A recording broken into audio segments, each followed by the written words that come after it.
Before we begin the episode, I would like to thank our sponsor, Actimet, an athlete wellness and performance monitoring system. Actimet allows players to share their training load, training intensity and highlight issues away from sport, empowering management to help players in a safe, secure and private manner.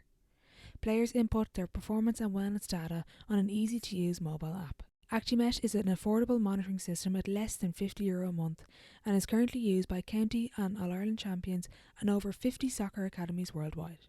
For more information, please visit actimet.com for more.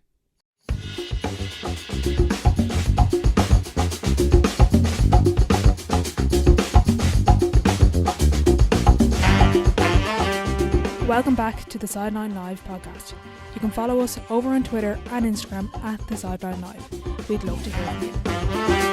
On episode 70, I'm delighted to be joined by four-time All-Ireland winner and All-Star goalkeeper Ciara Trant. On this episode, we discuss her unexpected start and goal, failure and setback at an early age, upcoming talent, underrated skills, and so much more. I thoroughly enjoyed chatting with Ciara, so I hope you enjoyed the episode. Hi Ciara, thanks a million for joining me on the podcast. Welcome. Before we get into everything, talk us through a little bit of kind of your path to goalkeeping, because you did actually begin as an outfield player for Dublin underage.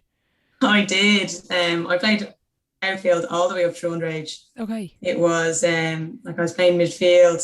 I was up in the forwards with my club, and then under 14s at Dublin, I was plunked in full back in my first match. So I kind of tasted a bit of everywhere. But when we were minor, coming up to the All Ireland semi-final, we'd no goalkeeper for a challenger match, and I remember I was standing on the big crest in the middle of the AstroTurf in Bridget's, and the manager just asked if I go and goal, and I was like, yeah, absolutely. Like, I wasn't getting my game outfield, and I said, sure, it's better playing one game in goal, whether it be a challenge or a proper game, and played that and have been stuck in goal ever since, thankfully, because it's worked out well for me, I think. And did you end up playing for that Dublin team in goal? Did you kind of realise when you went into goal, was it a match made in heaven kind of sort of?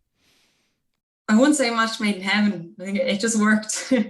It was. We played Cork in the All Ireland semi-final. This was 2012, and we used to name the team like before the match.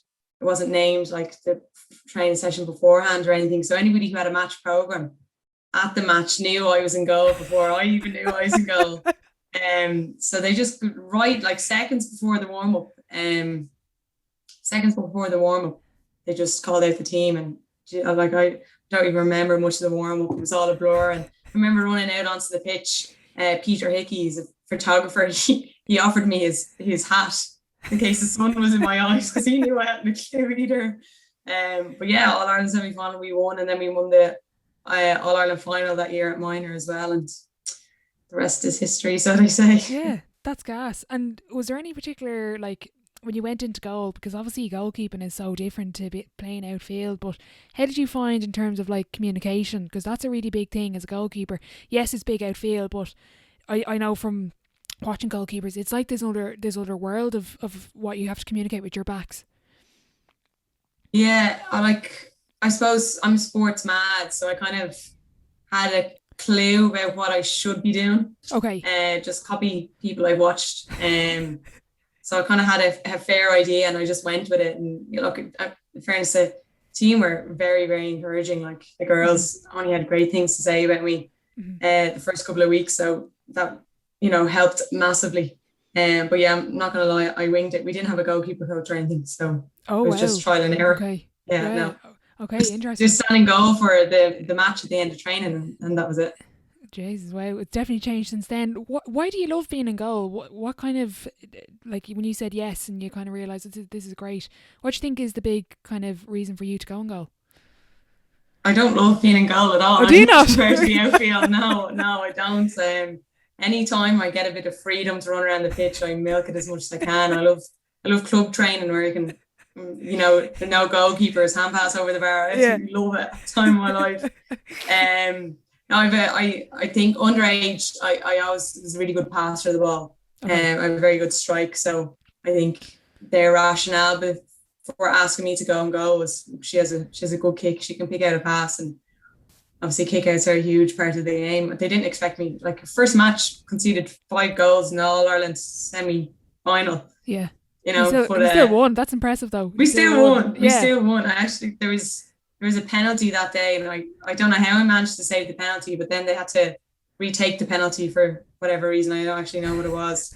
And she clipped it over the bar. So I saved the penalty my first day, but then I think I was lobbed twice maybe or something like that. Standard ladies football goals. Yeah. No, it's definitely down to my kick. Yeah. Is there any particular thought process you go through for a kick out? Like, I'm always fascinated by the individual approach, and particularly as a goalkeeper, because yes, it's a team sport and it's similar to free taking, but when you are kicking out the ball, it's very individualised and there is a lot of pressure on you to get the ball to the right spot. Yeah, there is. I just look at it as like a free kick from anywhere in the field, like a free kick from the full back line. Obviously there's certain rules to it as well, and but no, I don't have much of a thought process. I think it's very important to understand how the person you're kicking to likes to receive the ball, or what their strengths or weaknesses are. So some people would maybe good fielders of the ball. So if you're kicking it to them, it has to be nice and gentle, or maybe a bounce pass, or then if you're in trouble, who to Hail Mary the ball on top of. It's very important, that it's someone that's good in the air. It's at least going to break it. So being able to kick the ball to somebody in a way that it's going to suit them is really, really important. But I don't think I have much of a thought process. I'm a believer in the less you think about something, the better you perform. When you start to think and overthink things, the margin for error is much greater. When you're just playing with a bit of freedom or in flow, that's when it comes naturally to you, and that's when you make less mistakes. That's a great point there. And from your perspective in goal over the last number of years, how has the game evolved, do you think? Is there anything that, like, even for kickouts, for an example, like we've seen in the men's game as well, you're not just lumping the ball to a certain spot, maybe that was the case 10 years ago, but is there any particular element that you've just seen that's really stood out over the past number of years? I think it is that, not lumping the ball. Okay. You still see it at club level. Someone who's inexperienced in goal, or maybe doesn't have a very high understanding of the game, maybe, or how to kick a ball, that it's just maybe their tactics is just get the ball as far away from our goal as possible, and it's just they hoof 50-50 up the field, especially when you go down the divisions.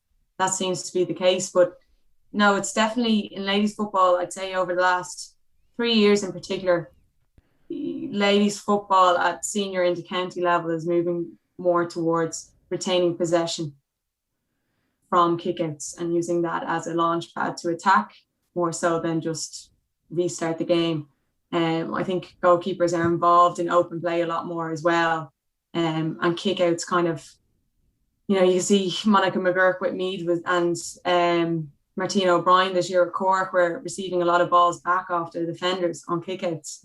So that's something that was never done before. Like, it's kind of a new phase or a new evolution of football this year, of kickouts.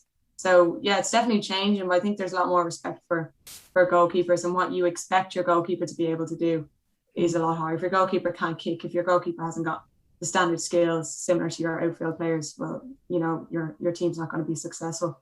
So it's definitely the kick out, but the respect for the role of the goalkeeper and expectations on the goalkeeper as well, definitely massive change. And I think it's only the start of it as well. We have a long way to go before we get to the men's level of what they're at. You mentioned club there, just out of interest. I know you play senior division standard with St. Bridget's in Dublin.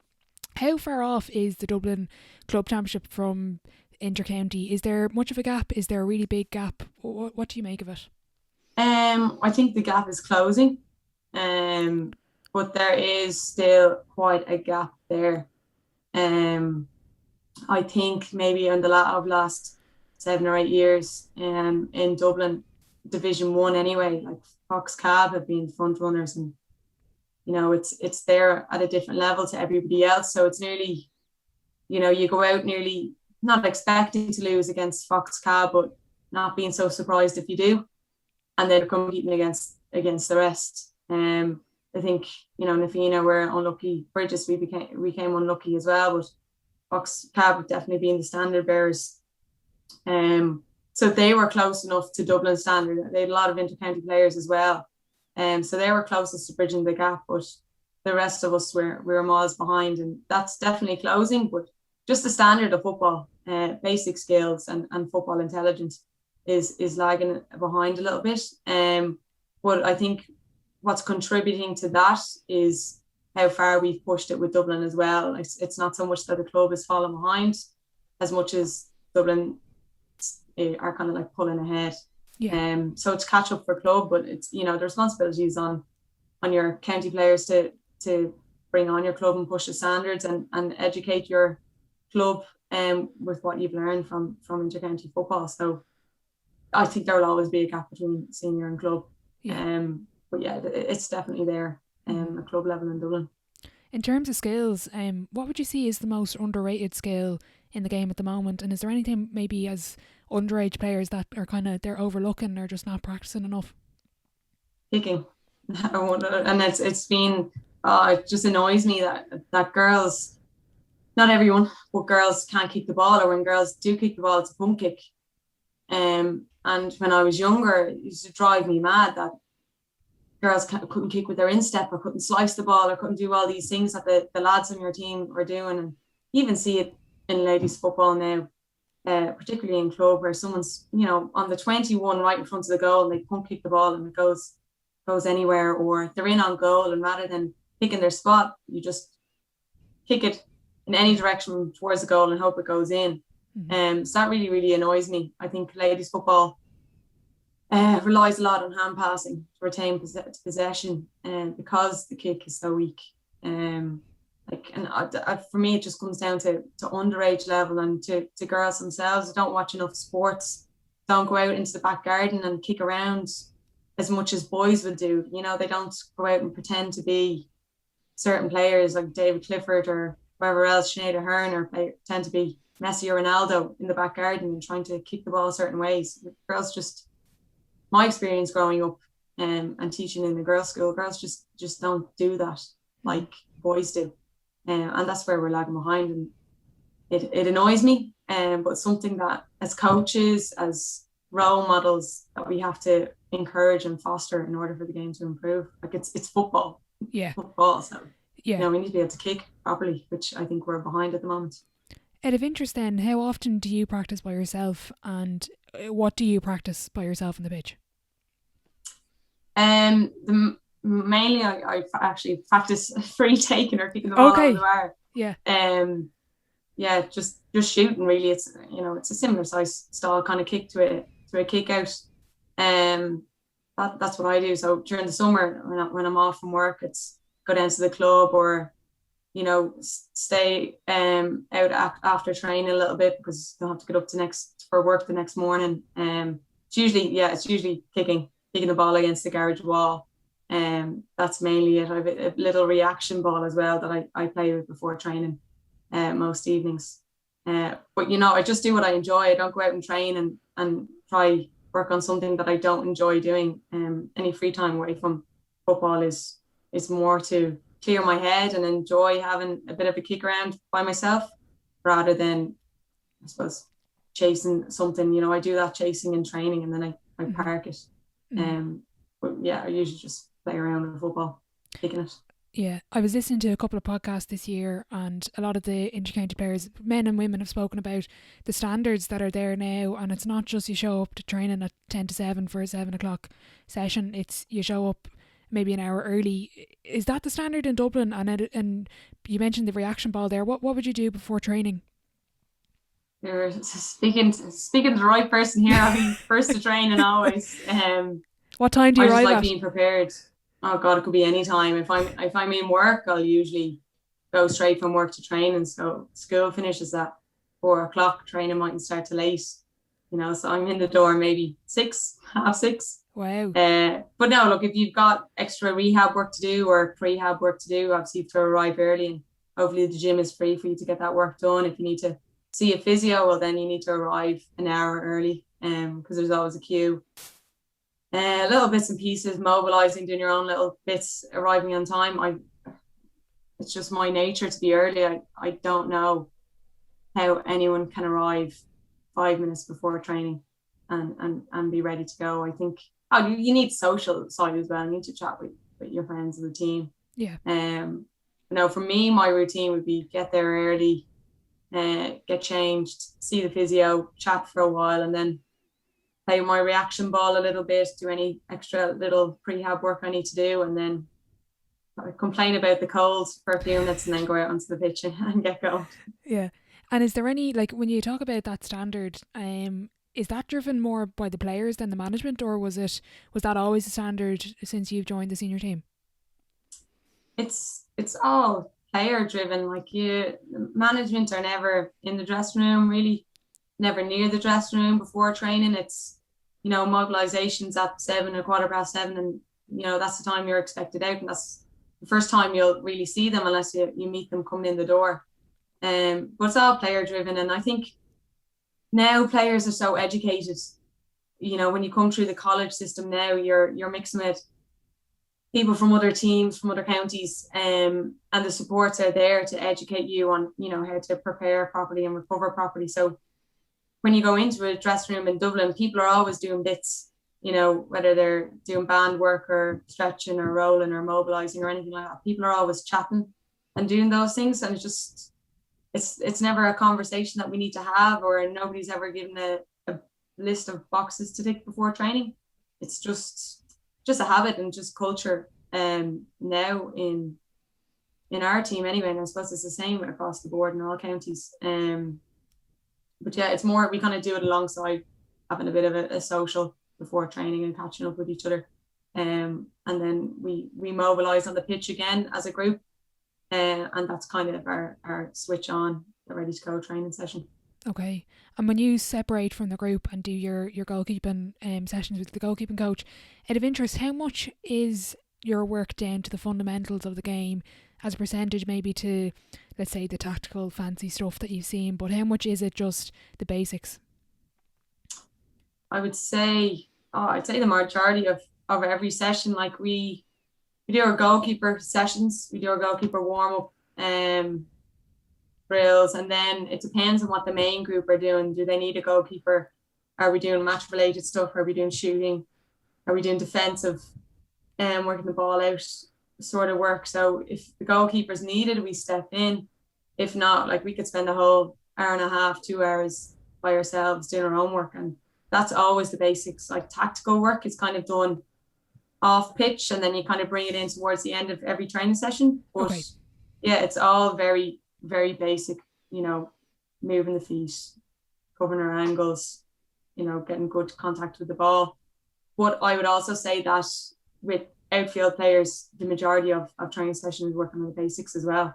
It's nothing's too complicated. Like, if you can do all the tactical work in the world, but if someone's not catching the ball, if someone's not kicking the ball accurately or hand passing, well, then that kind of tactical work is going to break down, and it becomes redundant then.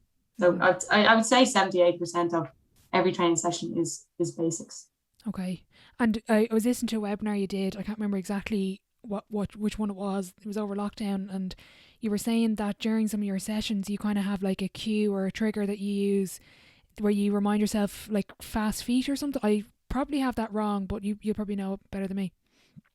Yeah, like whenever I make a mistake, or whenever I feel like I've found a bit of imbalance in my game or my performance, in that moment I just think, soft hands and move your feet. Like, if you can't move your feet, you're not getting into the right positions, but then you can't make the save. And if your hands aren't soft, the ball's just going to bounce off them. So soft hands, get rid of all the stress, relax and move your feet. That would be my trigger. Anytime anything goes wrong, whether it be myself or as a team, we make a mistake, it's always right, relax, get back in the moment.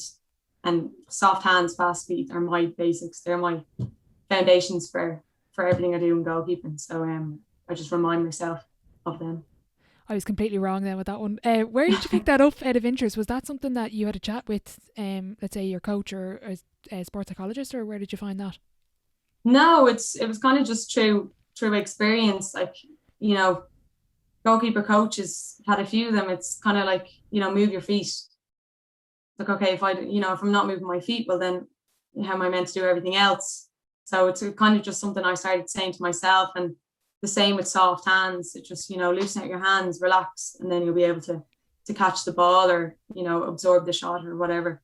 So I think it's just something over time I'm reminding myself, or they're the basics that are expected of me. So do them before you start thinking or stressing about the rest. Yeah.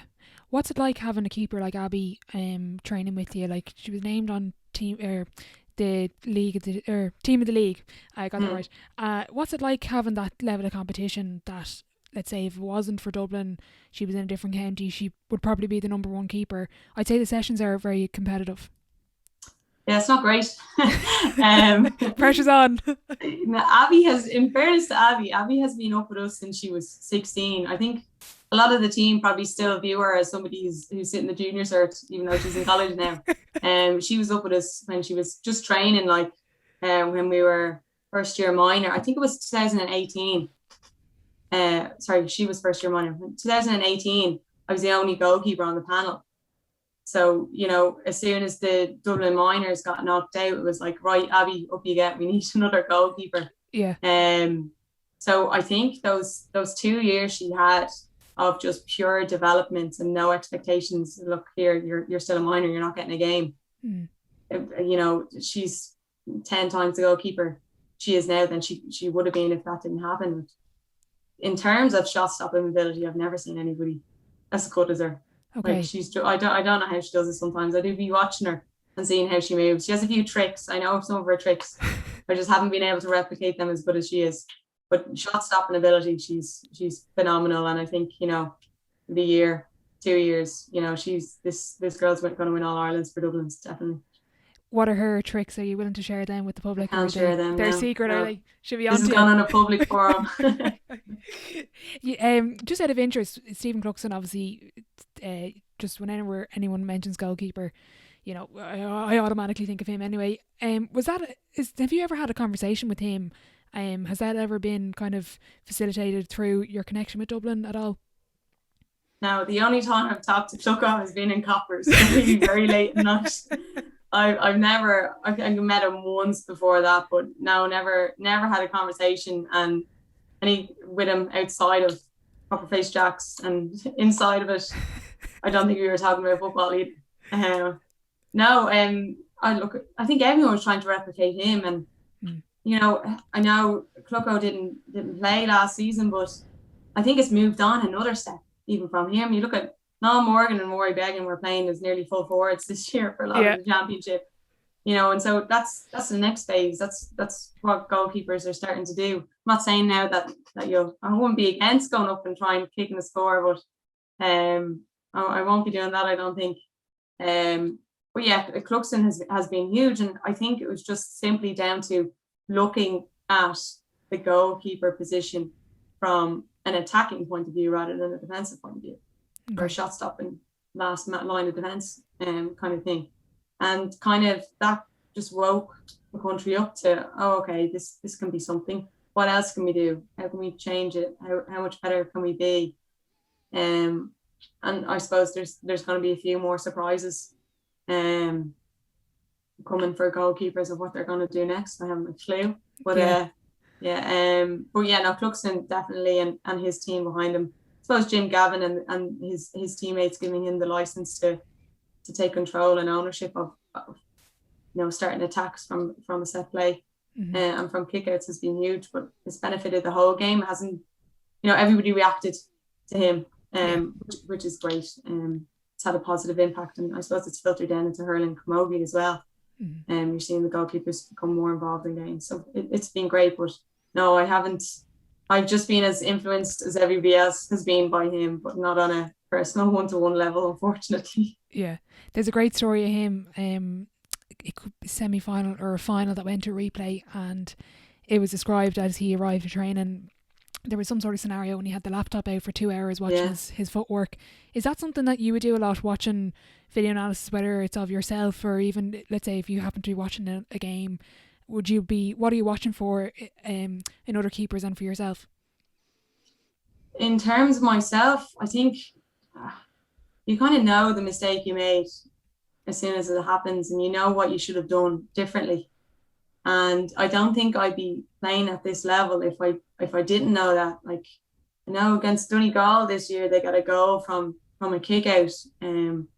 Just miskicked the ball. It wasn't good enough. And I remember sitting on the bus on the way home going, Mick's going to come and sit down beside me now and give me an earful. And he didn't. And then I sat home and I was waiting for the phone call and he didn't ring. And a few days passed and I realized, well, he knows I know the exact mistake. He doesn't need to say anything to me about that. And I was kind of like, oh, and that's kind of the first time I kind of realized that, I know what mistake I made straight away. Even Ralph, the goalkeeper coach, he wouldn't even say anything to me. I kind of give him the answer before he even asked the question. Okay. So I don't really look back too much on video analysis. Kickouts I would, in terms of, you lose a kick out, what could I have done better? But I'd look through all kickouts and kind of see, did I make the right option? Did someone really make a better run? Or, I'd be looking kind of for patterns that my teammates are making their runs. So I know kind of where to expect them to pop up in the next game.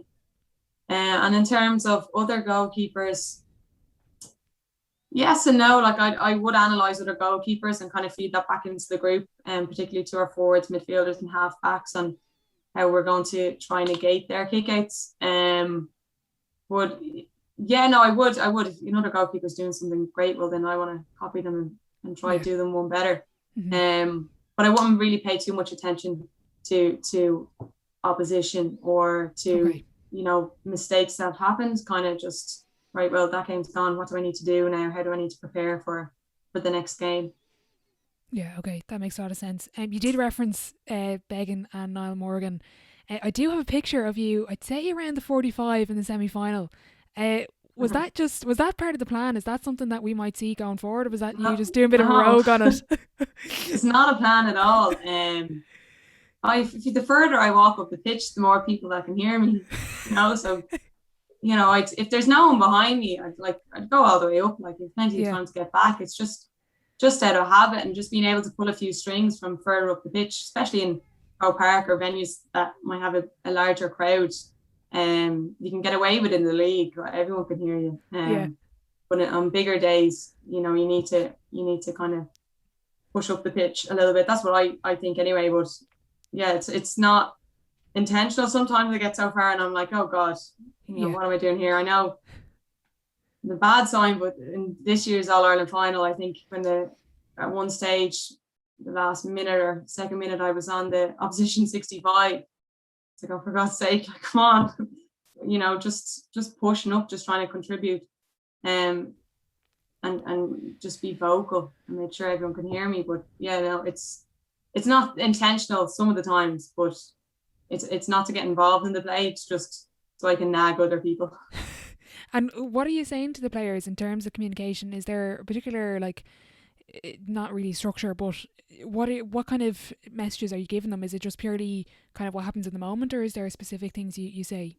Yeah, so before I go out onto a pitch in the match, I'd have a little notebook and I just write down our key terms, or what are we really focusing on, what do we need to chase in this game. So it would be just about communicating those things and just reminding the team of what our trigger words are, and helping them, because in the heat of battle you can forget these things. You're kind of trying to rely on just instinct, so it's good to have somebody have a cue in your ear to remind you, and then maybe I'll have a better view, so I'll be able to see the pitch and see pockets of space or gaps opening up for people. So trying to communicate that, and then obviously defensively saying get back, or run quicker, help, sort of thing. But yeah, no, it's usually just keywords, triggers, and then just communicating if I see an opportunity or a threat, trying to negate that. Mm-hmm. What advice would you give players, particularly goalies or even outfield players, because communication is so important everywhere, on developing those kind of communication skills that might not be maybe the most natural at doing that? I'd say communicating isn't talking. It's communicating effectively has to be a clear and concise instruction. And a lot of the times, particularly, maybe developing goalkeepers come in for training sessions, or maybe somebody in goalkeeper who's new to the panel, they might tell someone to watch, there's a player there, watch. or mark or just call a name, and sure that's not helping anyone around you. So you need, concise instructions, direct instructions. So, left or right, in front, behind, maybe the distance, are they 5 yards, 10 yards? Do they need to go to the player or just be aware? Do they need to go to the ball or hold, or, what kind of tackle to give, what type of hand pass is on, where in the pitch they are, and just helping people making the decision for defenders and communicating that very clearly for them. And it always has to be an instruction. It annoys me when people say, we need to communicate. We're not talking as a team. You can play a match and win a match and have this perfect performance by not communicating at all, if everybody's doing their job correctly. But saying, well done or great stuff or whatever I'm constantly repeating that, just becomes white noise. So I just talk if you have a reason to talk, or you have something positive and constructive to provide to your teammates, something informative. And if not, well then shut up, because you're probably drowning out somebody else's instruction that might be vital for the team. So yeah, it just has to be clear. It has to be concise. It has to be an instruction that someone can follow without having to say, well, is the goalkeeper right, or should I keep doing what I'm doing? You tell someone what to do. But obviously your instructions have to be the right one as well. So part of that is understanding the game and educating yourself to a level in which your decisions are 99% of the time the right one. Mm-hmm. Okay, that's really interesting. Out of interest in the dressing room, who would be is there a particular player that would be the leader maybe before a game that gives the final couple of words before you go out? Is that something that you would do as a group? Generally, last words goes to Sinead Ahern, just as captain. But in those last words, Mick would say his last piece. Then, if anybody has anything to add, that's grand. It's generally it's a more senior player that's been around the block, and that people have that extra little bit of trust and respect for, merely because they've had the years behind them. But in terms, Sinead Ahern gets last word before a match, but in terms of dressing room, anyone? No, it's we all encourage and support and look for everybody to speak up, and oftentimes it's the quietest one on the team that has the best thing to say. A prime example would be Orla Nolan. She doesn't say much, but everything she does say is the gold dust. Sinead Ahern as well. It's so intelligent. And you're yeah, how do they know that sort of thing? Yeah. I wish I was them. But at half time, it's everybody contributes. Okay. Backs, forwards, girls on the bench. What do we see on the pitch? What are you seeing from the sideline? What do we need to do? What are we doing well? Sort of thing. It's it's a team. We all kind of contribute. Nobody. It doesn't matter how many years you have under your belts. Everybody's opinion or input is equal and is welcomed. Okay. And I've noticed, I think it was the Instagram page, there's a couple of flags up in the dressing room. I think they were putting up a few videos before the match. Is that something a team motto? Is that something Mick has brought in to the squad? Yeah, I don't. I was a bit. I raised my eyebrows when I saw those flags online. I thought, maybe that should have been kept in house. But okay, I suppose a motto or a saying or anything doesn't. They're all out there for you to see. Mm-hmm. It's where how you use them, I suppose, is important. So yeah, we every year we kind of our rep group within the team kind of came up with kind of our motto for the year. Not so much a motto, it's just kind of, if you're in the dressing room and just have a read of the flags, and it kind of just grounds you a little bit and brings it back in. And you could put those flags up in 31 other counties dressing room, they probably wouldn't mean the same thing to everyone. No, it's just a little group reminder thing. But it's also nice to walk into a dressing room and it's blue and it's decorated with your stuff. Yeah. You're putting your team's mark on your surroundings rather than walking into a cream cobwebbed cold concrete dressing room. Yeah, Yeah, that's a good point as well. Is that you mentioned there the group? Is that sort of like a leadership group with senior players, or is it kind of like elected players from the group? How does that work? No, it's just be a mix, young and old, that are just, a voice for players. It's just not a voice for players, to management, or from management to players. It's just kind of like a link group. So even when it comes to social nights, food, fundraising, absolutely anything, organising birthday cards or something like that. It's just kind of, I don't know, just like a students' council on behalf of the team sort of thing. It just works in terms of organising things that management can say, here, rep group, take over that, or then, if somebody has anything they want to feed back to management, or the group have any issues, or positives, negatives that we need to communicate through the rep group, and then we'd review, we'd meet constantly and just review how things are going, what can we do to push the standards even further on and off the pitch. Okay. Within Dublin or across club or county, who's been the best forward that you've come across in terms of intelligence, vision, movement, accuracy? Is there anyone that just stands out there? Sinead Ahern. Okay. Easily. She's like a magician. I don't know how she does it. She's just class. Everything about her. Like, her standards are insane, and the only critique I'd have about Nerd would be that she's so softly spoken that everybody has to go quiet in order to hear her. It's like, what did she say? But yeah, Sinead Ahern, she just epitomizes everything a GAA player should aspire to be. She's just phenomenal. Her understanding of the game, her just everything.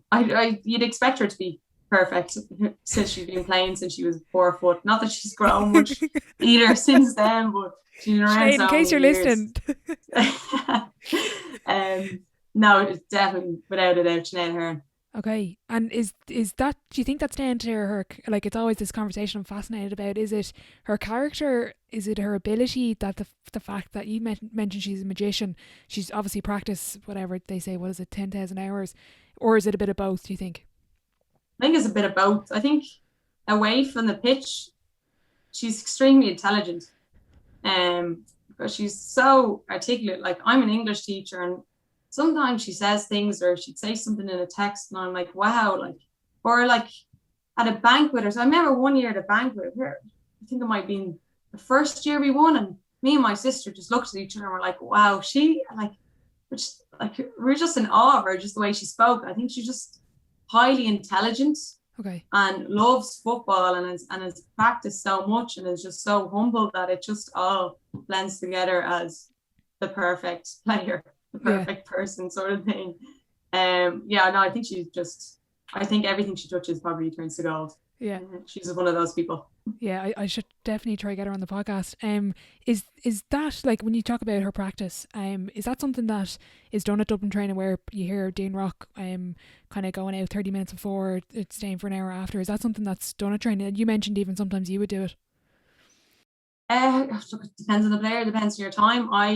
Sometimes I do it, but a lot of the time I do it away from the pitch. Okay. Kind of do my own thing. I find a lot of the times, if I want to do extra, Carla Rowe calls me over to stand in goal so she can take shots on me, and then someone else joins in, and then Woodsy gets involved and something like that. So, like, as soon as the final whistle blows, I'm gone. Nobody's starting taking penalties or having the crack with me here. Yeah. I've done my bit. You've had your chance.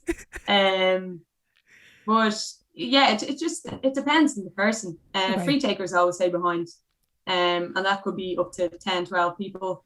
Defenders might decide, I need to chase the block this week. Midfielders often practice the throw-in quite a bit. Just trying to cover all bases of a game that maybe we haven't chased after in training that day.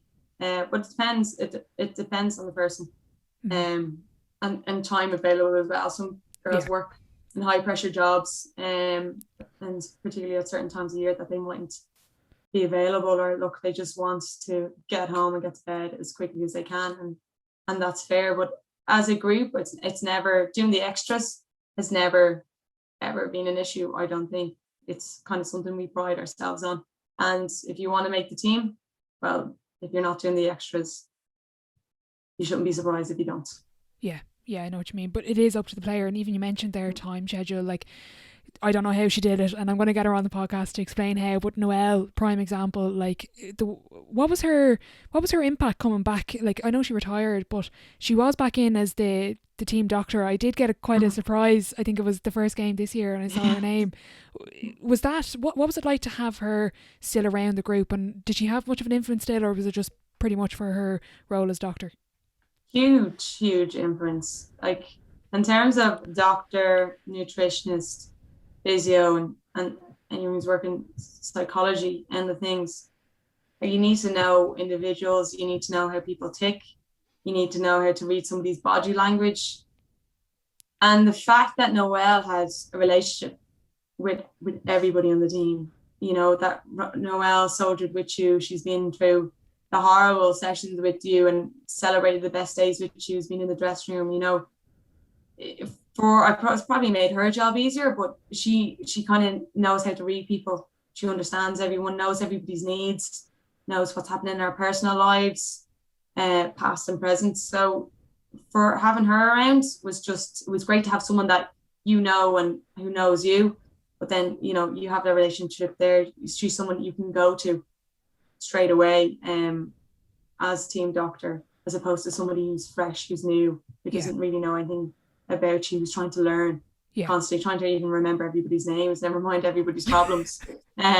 So yeah, it was a massive benefit. And I remember being down I think we were down in Limerick, where we or Thurles, I don't know, for the first game where Noelle was doctor, and I was sitting in the stands, and there's a running joke that Noelle's gotten more game time on the pitch or more camera time than most people playing did. And there was a one stage where Shay, our physio, was running on, and he tweaked his ankle, so he was injured. Noelle was just sprinting past him, sort of thing. Very funny, very memorable day. But no, it's great. I don't know how she does everything. Like, it's not even the hours in the hospital that she put through, it's the studying.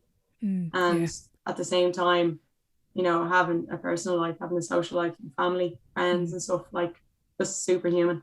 Yeah, absolutely. If there's any younger players listening that want to become an intercounty player and an all-star like yourself, is there, like, I've just put 3 on this, it could be more, but like, away from physical ability and genetics, because obviously some of it's down to that, but is there a 3-point checklist that there is to become a player of that caliber, do you think? I would say the main thing is, now it's easy to say don't give up. Like, there's plenty of times where I gave up, like, completely. But you know, it's never too late to get called into the panel. You know, you could be in your mid-20s, late 20s, getting called in. Like, Orla Nolan got an all-star this year, and it's only her second year on the panel. And you know, she's not a nipper, like, so, you know, it's never too late. And playing underage football, it doesn't mean anything. You know, it's a great experience, and I suppose it's you know, you're a step ahead of everyone else, but it doesn't stand for anything. Most of the best players we had in our minor team 2012 when we won the All-Ireland aren't even playing football anymore. Okay. So it stands for nothing. So, you know, never give up in that sense. Never give up long term. Short term you can give up because it can be quite emotional, but long term, don't write it off. And it's probably easier to say as, you know, a 27-year-old than it is to say as a 15, 16-year-old. The thing then would be just, I suppose, enjoy it. And there are phases that you go through football where you hate it, that you don't want to go to training. You know, there are stages absolutely every single year where I might have a bit of a cry on the way to training, going, I do not want to go here. You know, it's cold, it's raining, you know, I played crap in the last game, I'm not in the mood today, whatever. And then there's times of the year where it's like, oh God, training can't come soon enough. Like, Jesus, I want it to happen every single night of the week. Why can't it be full time? So, you know, you'll go through, you know, peaks and troughs through it, but, you know, it's your hobby. You're still playing. You know, you didn't quit after your first training session. You're getting something from it. So stick with it, because it is your hobby and it is your passion. And the last thing would be then just practice. You know, make it a habit of practicing, and make sure that you're enjoying practicing, whether it's by yourself, with a group. If you're not enjoying it, then then maybe you have to take time out and take a step back. So what did I? Well, it's practice. Don't give up, and don't give up and enjoy it. Out of interest, you mentioned like going through sessions where you don't want to go, and I think everybody relates to that. But what keeps you going? Because at intercounty level, like obviously it's very tough training. So when you don't want to go and you're doing these hard runs, like I saw in the documentaries, where running up and down to Phoenix Park, like what keeps you through those sessions where you don't want to be there, or if they're just flogging you with fitness? You kind of, I know that the nicer days are gonna come. Summer championship will be here, blink of an eye. It just depends on your mood, and there's always someone on the team that's going through worse than you at the moment. For me, I've been lucky to be playing football, to be making the starting 15, to have a position, and I kind of check myself, and there's girls that there's stuff going on in their personal life. Training is horrible. They're not particularly enjoying it at the moment, and they're not getting their game. There's always somebody worse off than you, and in life in general, there's always somebody worse than you. Things are never as bad as you think they are. You're just emotional in that moment. And I absolutely love the team. I love going into that dressing room. Like, I forget everything when you go into the dressing room. Absolutely everything. When I see Roth, the goalkeeper coach, like, just flips my mood completely, absolutely every time I go into training. He's like a drug or something. And he has that effect on absolutely everybody. It's a fist pump before training and then ready to rock. And it's like, well, I can't be upset now. This guy's, I'm trying, as much as I try to be on a downer, this guy's on a smile on my face. And I'm like, for God's sake, let me have my moment here. But no, it's the people. It is the people. Like, when you're around your friends, you kind of forget about things, and that's probably been key to our success as well. Like, there's nobody on the team that I wouldn't love to walk into a dressing room and see. So yeah, like the football and the runs and horrible training sessions and weather and stuff, that's never going to cheer you up. So it has to be the people around you. When you mention people, who's had the biggest influence on your career? Oh geez, it put me on the spot here. I probably down to two people. So my manager from under 12s development squads all the way through to minor, Fintan O'Curry, and 21, he had a massive influence on me, because there was times when I was like 30th picked on the panel after trials. And I know full well that the only reason he picked me because I had a really good attitude. He'd no intention of ever playing me, and he'd never have to be in a position that he would have to play me. Until he did, until they needed until they'd no goalie. Yeah. So definitely him, and still I meet him and we talk about it and we reminisce, and I don't think it's a case of he saw something in me. I just think he saw, this is a girl that absolutely loves playing for Dublin. Yeah. And he used to always say attitude is contagious, and this is a girl that would give absolutely everything, whether she plays or not. So he just kept giving me opportunity, and I just kept taking them as best I can. He's actually he's on the minor manager. I was just about to say, yeah, he's is he co-management with Denise Master? Like, Denise, yeah, they're both in together, I think. Yeah, so that's fantastic. I'm delighted for him getting back involved in things after, must be going on maybe 7 or 8 years away from the game.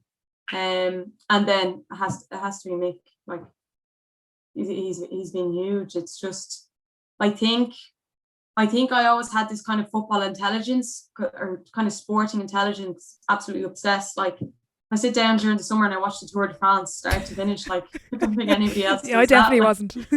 No, like it's such a kick off it, because I'm like analysing it and understanding it and watching the tactics. Like, okay. So Mick kind of unlocked that and kind of gave me the freedom to chase it and to, utilise it as part of the team. Like, Mick's very like, you're the players, you're the ones on the pitch, you fix these problems, you find the solution, here's the tools you need.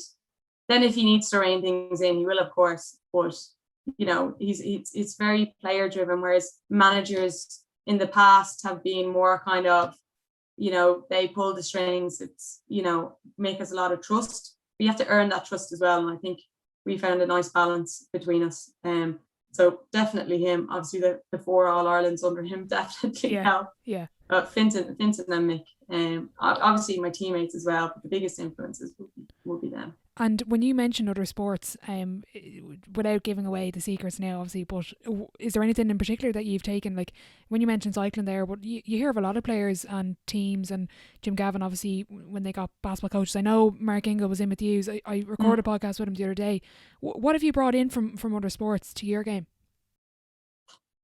I don't know. Like I kind of, you're kind of look to see similarities and, or what are you doing in that sport and could it be applied to what we're doing? Like I found a really good clip online of Thierry Henry analysing Barcelona and Pep Guardiola's, style of play with them. And I sent it to Mick straight away, and I kind of was like, well, we've been trying to kind of do something similar. That's, playing with that sort of controlled freedom.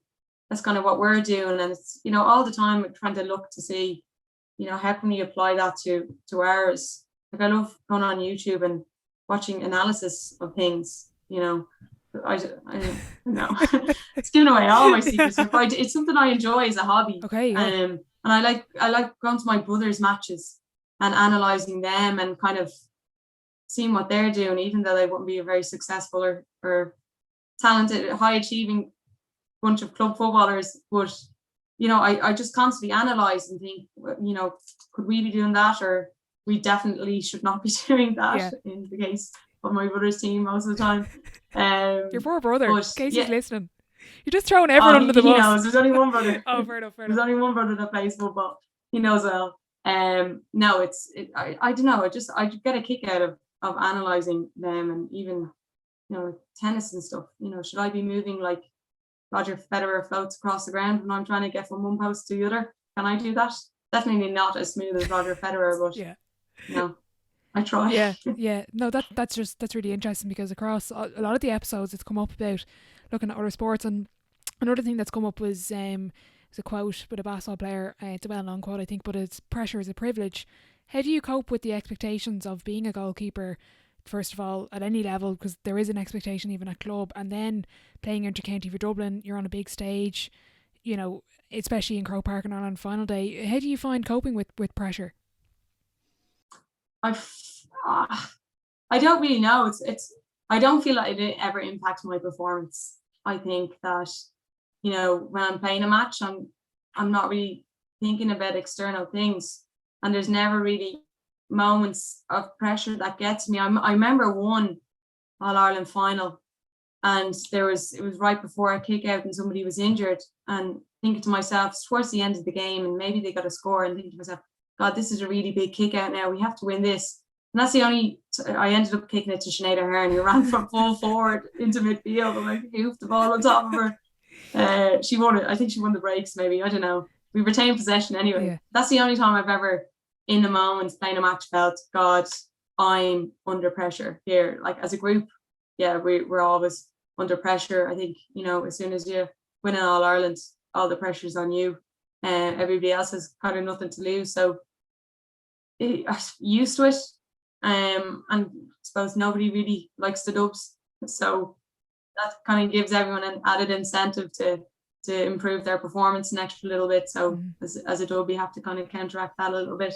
I'm used to it, and I guess underage we won a lot as well. So kind of we expect ourselves to do well. But I don't know how pressure really, I don't think it affects me enough. I'm able to kind of park those things or not read into them. Maybe I don't notice them, or don't notice these cues that are pressure. But I don't know. It doesn't really affect my game, I don't think. Okay, fair enough. I've asked a lot of people this question, but what would be your definition of success? You can achieve something, but is it? I suppose success might be a kind of a feeling, a sense of contentment in yourself that you can feel like you've succeeded without having achieved anything. An achievement would probably be a goal, but success is kind of your reflection on your journey towards working towards an end goal. Like, you may never, in the case of GA, you may never play in Croke Park, but you still could feel that, yeah, my playing time was a success. I'm content with how I performed, so yeah, I suppose success isn't probably something measured more so than a feeling you have of yourself. It's definitely something individualized anyway. Brilliant. Nobody has ever kind of said feeling before, so I like that answer. I'm going to move on to sideline 7. It's the same 7 questions at the end of every episode, and I'm after just realizing that I never sent you the questions and I never sent you the Zoom link. So we'll just go on a wing here. Okay. You can take it as fire round or thought provoking, whatever you wish. I'm going to question 1. What is your favorite quote? Champions aren't made in gyms. Champions are made from something they have deep inside them. The dream, a desire, a will, but the will has to be greater than the skill. It's Fintan O'Curry. I think it's Vince Lombardi, is it? It sounds familiar. Fintan O'Curry used to repeat that to us, and kind of that resonated with me. Yeah. In that I'm the slowest on the team, I'm probably one of the weakest, but I'll try harder than the rest of you. Brilliant. Question 2. This would be interesting now. You're interested in other sports, but what's been the best sporting event you've been to? And you can pick maybe one as a fan or one involved as a player. When Cluxton scored that winner, I was in the Cusick stand, and I was kind of between the ball, like bird's eye view from the ball to the black spot. Yeah. So it was probably the best view in the house watching that go over. And I remember crying with my mum over that, just completely, what a time to be a dove. But that was probably it. I was in the Aviva when Ireland beat the All Blacks 3 years ago. Yeah. That was pretty insane as well. My first and only rugby match. I think it was a good one to go to. Yeah, I think maybe Clucko beats that. Yeah. Brilliant. Is there any particular sporting event on your bucket list out of interest then?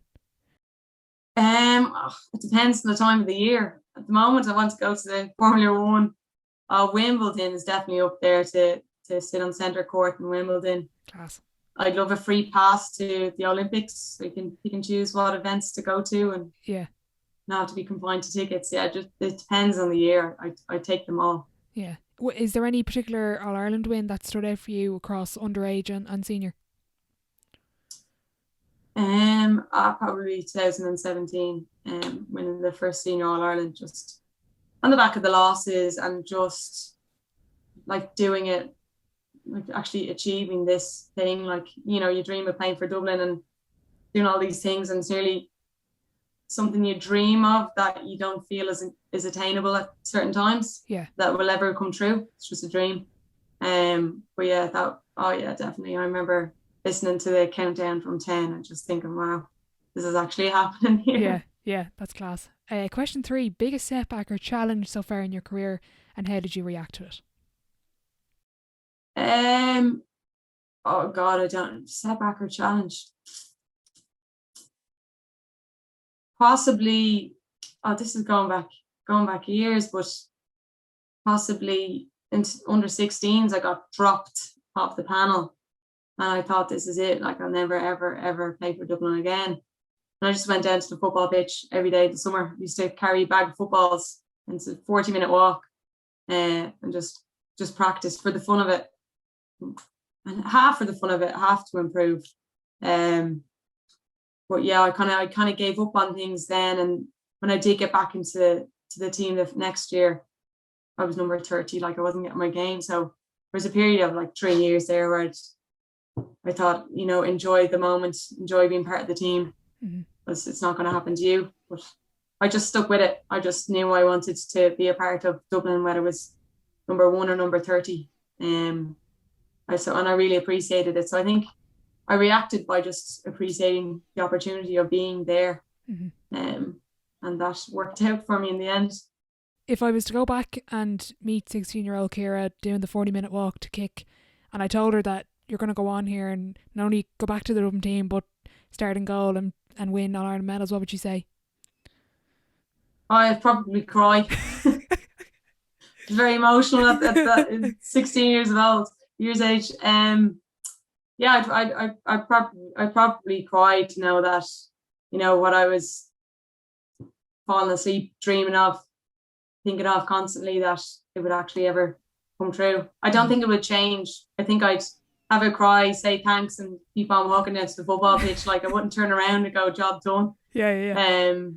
Yeah, I don't know. I think it's as much of a dream now as it is then. Like, Okay. I still think, God, what would it be like in Croke Park if the final whistle went? Like, even though I've experienced it 4 times, like, I still think, wow, what would I do? How would I react? Like, what would it feel like? Yeah. So it's as alive now as it was then. Brilliant. Question 4. I probably know the answer to this now, but your biggest achievement on or off the pitch?